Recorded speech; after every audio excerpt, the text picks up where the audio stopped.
नमस्कार, मैं हूं नेहा श्रीवास्तव। दोपहर का दम आप देख रहे हैं और चलिए बुलेटिन की शुरुआत सीधे लखनऊ से करते हैं, जब मुख्यमंत्री योगी आदित्यनाथ लाइव प्रोग्राम में मौजूद है। सपा का रवैया नकारात्मक है, योगी ने ऐसा कहा है। सपा ने कोई चर्चा नहीं होने दी और विपक्ष, युवा, किसान और महिला विरोधी सपा ने गरीबों के साथ अन्याय किया है। सपा का चेहरा बेनकाब हो गया है।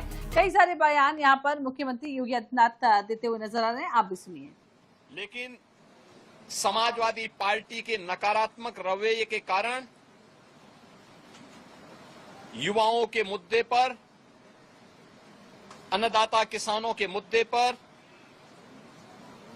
महिलाओं के स्वावलंबन के मुद्दे पर या गरीबों के लिए बनने वाली वेलफेयर की अन्य स्कीमों के मुद्दे पर सदन में समाजवादी पार्टी ने कोई चर्चा नहीं होने दी। इनका ये आचरण असंवैधानिक भी है, युवा विरोधी है, किसान विरोधी है, महिला विरोधी है और गरीब विरोधी भी है। 59,000 करोड़ रुपए से अधिक का अनुपूरक बजट इन नई मांगों के साथ साथ प्रदेश के इंफ्रास्ट्रक्चर की स्ट्रेंथनिंग के लिए, एक्सप्रेस वे के नेटवर्क को और बेहतर बनाने के लिए जो माननीय जनप्रतिनिधियों ने डिमांड की थी, उसके लिए भी धनराशि का प्रावधान किया है। हमने प्रदेश के अंदर उस तबके के लिए जो अब तक प्रदेश के विकास में मजबूती के साथ लगकर के काम कर रहा था, आंगनवाड़ी, आशा वर्कर, रसोइया, ग्राम चौकीदार,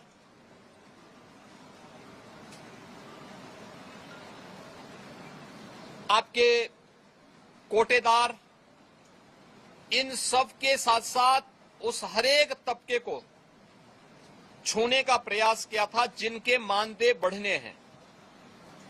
निराश्रित महिला पेंशन,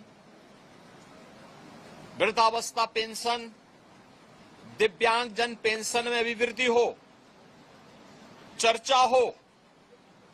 जो लोग अब तक इन योजनाओं से जुड़ नहीं पाए थे, उन लोगों को जोड़ने का प्रावधान हो। इन सब पे सदन में चर्चा हो। लेकिन समाजवादी पार्टी का नकारात्मक रवैया सदन में और माननीय सदस्यों के द्वारा उठाए जाने वाले इन महत्वपूर्ण मांगों को मजबूती के साथ आगे बढ़ा सके, इसमें रुकावट बनी। लेकिन उस सब के बावजूद विधानसभा ने सप्लीमेंट्री डिमांड को पारित किया है और पारित करने के साथ ही बहुत शीघ्र इन सभी तबके के लिए, मैंने जो कल भी कहा था कि उत्तर प्रदेश सरकार ने आउटसोर्सिंग कमीशन का गठन कर दिया है। एक न्यूनतम मानदेय हर एक आउटसोर्सिंग कर्मी को प्राप्त हो और उसको हर प्रकार की सामाजिक सुरक्षा की गारंटी भी प्राप्त हो, उसको हम अगले बहुत शीघ्र उसको आगे बढ़ाने जा रहे हैं। उसके लिए धनराशि की व्यवस्था हमने बजट में कर दी है।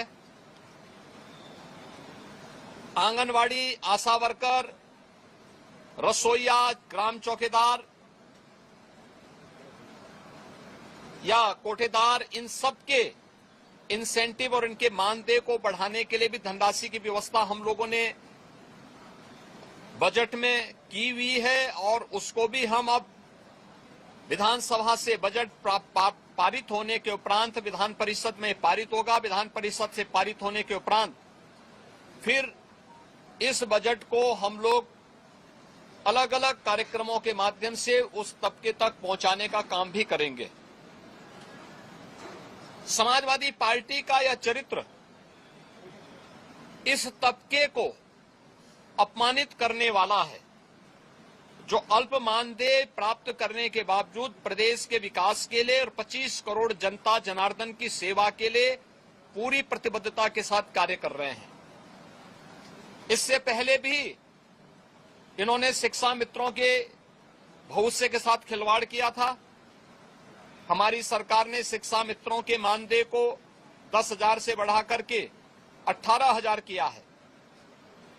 पहले 3,000 ये मानदेय मिलता था, हमने 3,000 से 10,000 किया, 10,000 से 18,000 किया और उन्हें 5 लाख रुपए की कैशलेस की सुविधा भी उपलब्ध करवाई। अनुदेशकों को प्रदेश में 9,000 मिलता था, उन्हें 17,000 रुपए उनका मानदेय किया और उन्हें कैशलेस की सुविधा भी उपलब्ध करवाई।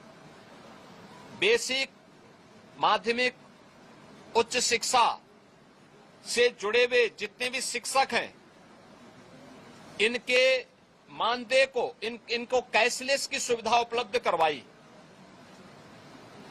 अन्य तमाम तबके के लिए बेहतरीन स्कीम को लेकर के, योजनाओं को लेकर के हम सप्लीमेंट्री डिमांड्स में आए थे और इन सब के साथ साथ सामाजिक न्याय के लिए अपना जीवन समर्पित होने वाले उन सभी महापुरुषों के लिए, जिनमें बाबा साहब भीमराव अंबेडकर हैं,